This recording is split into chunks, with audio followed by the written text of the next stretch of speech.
آپ دیکھ رہے ہیں سٹی انڈیا نیوز چینل، حق کی آواز۔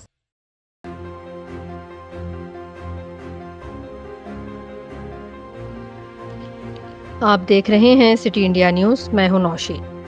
قطر میں مقیم ممتاز مصری عالم دین علامہ ڈاکٹر یوسف القرضاوی کورونا وائرس میں مبتلا ہو گئے ہیں۔ ان کے ٹویٹر اکاؤنٹ پر اس کی اطلاع دی گئی ہے۔ لکھا گیا کہ شیخ القرضاوی کورونا وائرس میں مبتلا ہو گئے ہیں۔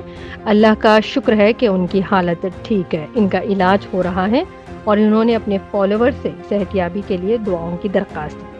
ترکی کی سرکاری نیوز ایجنسی انادولو نے بھی یہ خبر رپورٹ کی ہے۔ ان کے بیٹے عبد الرحمن نے بھی ان کے کورونا سے متاثر ہونے کی تصدیق کی ہے اور کہا کہ ان کے والد نے پچھلے دنوں کورونا ویکسین بھی لگوا لی تھی۔